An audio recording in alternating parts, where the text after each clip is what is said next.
our own. And with two people Yorubas, please. People should not be annoyed, those of them that said Lagos is no man's land. It's an understatement and a slight to people's personality. I beg, I say, please, I am sorry. Lagos belongs to Yorubas. They are our host country, our state rather. And I told my people, we should appreciate the Yorubas because they really accommodated us. Among all the tribes in Nigeria, I started to say that Yorubas are the most accommodating. Yes, I said that. And why I'm saying that is that I schooled there in Yoruba land. I married there. The land blesses me and is still blessing me with children. I married there. And I have houses here. Is that not a good land? It's not every child that will allow you to buy land in their place. So please, my people, I beg of you, let us respect the Yorubas. They are the owner of Lagos. Yes, it is an understatement.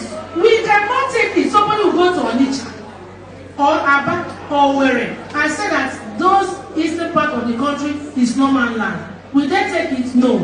So my leaders, our Yoruba brothers and sisters, my legs are on the knee. Please. My legs are on the floor. So please forgive us. Whosoever that said that, please forgive us. Please forgive us. And you people should not, because of that, please, you people should not be that and fight the Igbos, please.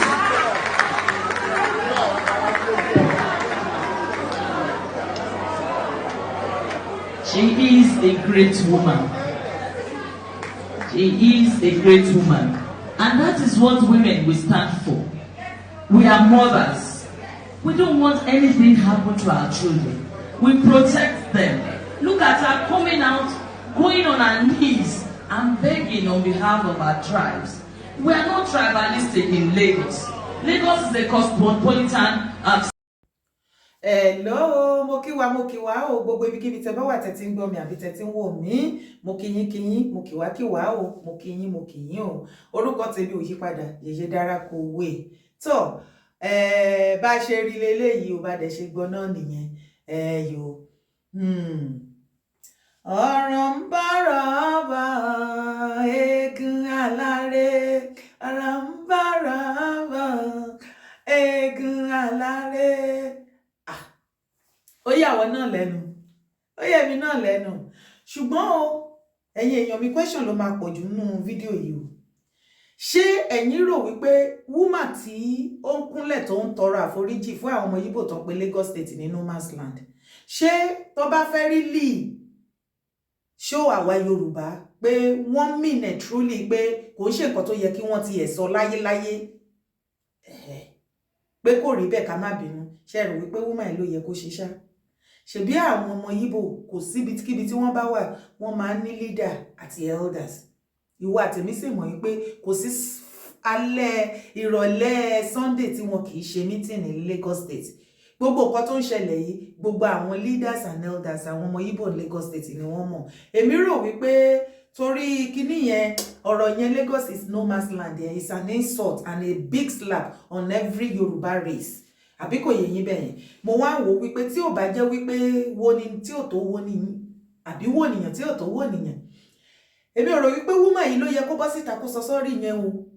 Èmi rò wípé ó yẹ kán yan àwọn àgbààgbà wọn kí wọ́n sọ síta, kí wọ́n kọ́dẹ̀ jù sí gbogbo mídíà Nàìjíríà kí wọ́n gbé. Ìgbà yẹn lọ́pọ̀lọpọ̀ irú àwọn èèyàn bíi ti tèmi báyìí àmì ìnẹ̀jẹ̀ nílé. Sister tí ó dẹ̀ tún appreciate woman yìí, òun náà ò represent ilẹ̀ Yorùbá o. Kò represent ilẹ̀ Yorùbá o, kò speak on our behalf o. Àwa ò bínú sọmọ Igbo, ìjà àwa Yorùbá ò bá ọmọ Igbo jà. Àdẹ̀lẹ̀ yín bí tẹ́ wà. Àbí? Mo kàn rí wípé tí àyè bá ti gbẹ̀kú lọ́dọ̀, wọ́n máa ń nípọn láyà bí ìrà ni. Bẹ́rù bá ti pẹ́ lé irú wọn máa ń bú alájọbí ni. Ẹ jẹ́ ká dúpẹ́ lọ́wọ́ election tó wáyé tó kọjá lẹ́nu ọjọ́ mẹ́ta yìí tó jẹ́ kí àwọn nǹkan tí àwọn ọ̀pọ̀lọpọ̀ ọmọ Igbo tí wọ́n ní sí mind towards Yoruba land, towards Lagos State, ó jẹ́ kó jáde. ẹ jẹ́ kí wá pé ẹ̀yin ọmọ Yorùbá kí pé àkíyèsí yín sí nǹkan kan tí àwọn Igbo bá sọ wípé Lagos State is a no man's land yẹn àwọn máa gbà ó dáa mi ìfẹ́ kẹrò nírò wípé ilẹ̀ nìkan ni wọ́n mìíní o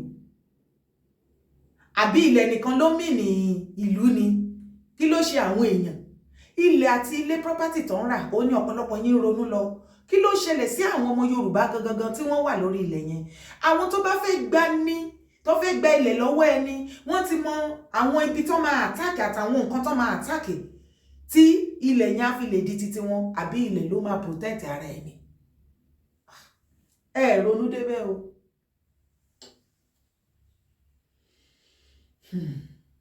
ọmọ ìyé mi yìí máa yé mi kó o tó ronú kó o tó fi ìfẹ́ àníjù tó máa ń ní tí gbogbo wa ní ta fi bára wa bí tá a dé kó o tó tún máa sọ wípé ṣùgbọ́n ti sọ sọ́rí ó ti tó náà nìyẹn pé kinní kan ó jẹ́ ṣé ara ẹ gbogbo wa kọ́ la máa jẹ́ lọ́pọlọ kúkúrú o ọ̀pọ̀lọpọ̀ yín ohun tó bá wà lórí igi mú yín báyìí ọ̀pọ̀lọpọ̀ gan orí débi tó máa lóhùn sọ̀rọ̀ ẹ kìdí ẹ ronú lọ jìnnà ọ̀la ńkọ́ tá bá sọ pé ọ̀la not tomorrow 2025 we mean future ṣé ẹ dẹ̀rọ wípé nǹkan tí election yẹn tó unveil tí àwọn ọmọ Yíbò fi ẹ̀hónú wọn hàn síta ṣé ìwọ àtẹ̀mí ó ti pẹ́ tá ti máa ń gbọ́ kinní yẹn ṣé a lè ever lérò wípé bí wọ́n ṣe ń sọ tipẹ́tipẹ́ tó máa ń sọ Lagos is no man's land bí kọ́kọ́ ṣègbà àkọ́kọ́ tó máa kọ́kọ́ sọ ní tipẹ́tipẹ́ for a long time jọ ǹjẹ́ ìwọ àtẹ̀mí lè ever rò wípé ó wà ní máìdí wọn wọ́n dẹ̀ bó ṣe ń bí ọmọ sí ni wọ́n ń gbin kinní yẹn sí máìdí wọn that they must take it over.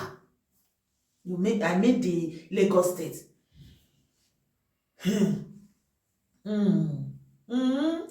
Ètè mi máa sọ ni wípé tó bá jẹ́ wípé lótìtọ́ àti lódodo ní ẹ̀yin ọmọ Yíbò lẹ ti jáwọ́ tẹ́ ò rò bẹ́ẹ̀ mọ́ tẹ́ ẹ̀dẹ̀ fẹ́ bẹ́ẹ̀ mọ́ tẹ́ ẹ̀dẹ̀ ní sọ bẹ́ẹ̀ mọ́ láyé àti láyé kì í ṣe wúmà yìí o torí ṣẹ́yìn mo wúmà yìí èmi ò rí pé mo mọ̀ ọ́ mi ìmọ̀rúkọ wọn àdẹ̀mọ́ ipò position wọn nínú Yíbò kìíní community ní Lagos State àmọ́ position wọn woman tó dẹ̀ dúró ti tó ní yes kìnìkan tó gba máìkì lọ́wọ́ ẹ̀ kò speak on behalf of Yorùbá land o bóyá àwọn méjèèjì ni wọ́n jọ ń ṣe ọ̀rẹ́ tọ̀rẹ́ wọn wọ̀ àbí wọ́n jọ mú ṣọ́ọ̀bù tira wà bọ́n jọ ń transact business àbí anything ọ̀rọ̀ tó wà nílẹ̀ yóò ti kọjá rádaràda ẹ̀yin ọmọ Yorùbá kan ẹ má ṣe láńgbẹ́láńgbẹ́ ẹ má kàn dára yín láàmú kẹ́ má rò wípé you can force things on anybody ìlú ti yí orí ti change ẹ má lérò wípé ohun tó ṣẹlẹ̀ during that election ti wá lọ báyìí sìn ó ti kú reality yes ẹ má rò wípé nǹkan tó ṣẹlẹ̀ yẹn everybody á sọ ojú nù bẹ́ẹ̀ ni pé nǹkan ò ṣẹlẹ̀ náà láì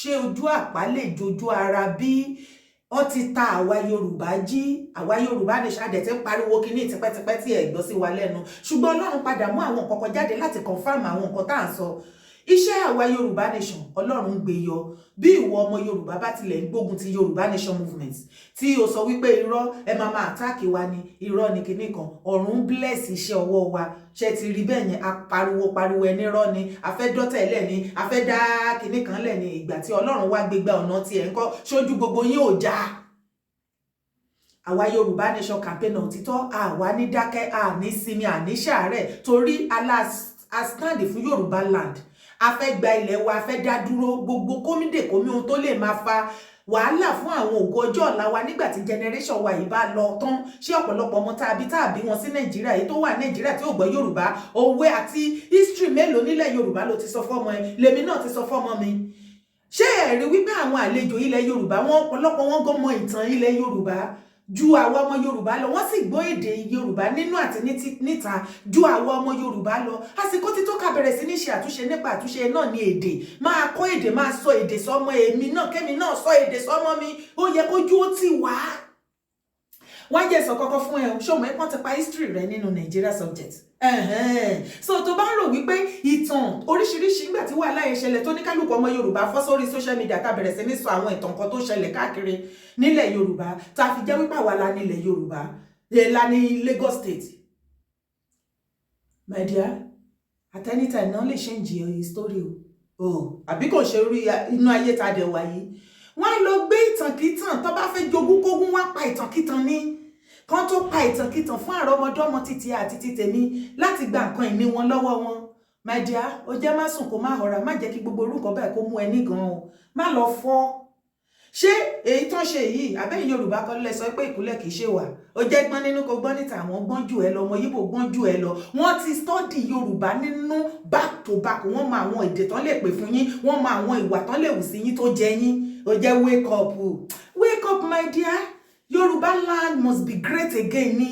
Ẹ ti ta wájí àti wá rí wípé kìí ṣe ẹnu lásán lẹ fi sọ láti yọjọ́ yìí, ó wà ní máìdì yín, ẹ̀dẹ̀ ń gbé sí bẹ́ẹ̀ ṣe ń bí ọmọ tẹ́ ń fẹ́ wá láya, tẹ́ ń fẹ́ wá lọ́kọ, tẹ́ ń ṣe oríṣiríṣi ilẹ̀ Yorùbá, lẹ́ ń gbé kíní yẹn sí máìdì àwọn ọmọ yín. Bẹ́ẹ̀ ni máìdì àwọn ọmọ yẹn náà ni pé wọ́n ní ìgbàgbọ́ pé one day Lagos is going to become ilẹ̀ Igbo. Èmi ti wá sọ tèmi báyìí, ìwọ náà ṣe tiẹ̀ o. Kí ni ìwọ náà rí sí fídíò yìí? Bá mi kọ síbi comment section, àjọgbé ìyẹ̀wò ni. Ìwọ náà kọ nǹkan tó rí, ṣé ó make sense or not? Kí ló rí sí? Má fẹnu bò, má ṣe pé o ní láti búyàn, kọ síbi comment section. Má sì gbàgbé láti bá mi subscribe sórí YouTube channel mi o. Torí lè tó mọ̀ tẹ́lẹ̀ wọ́n ti gbé lọ níwọ̀n lélẹ̀, yìí sì lè dá ṣe. Mo dúpẹ́ lọ́wọ́ gbogbo ẹ̀yin tẹ́ ti bá mi subscribe. I need your support my brand. I cannot do it alone. The more tẹ́ bá ṣe bá mi subscribe ni àwọn fídíò wa mama jáde ló mama reach out. Please support my brand. Thank you for doing so. God bless you. Má gbàgbé láti tọ notification bell. Ire o.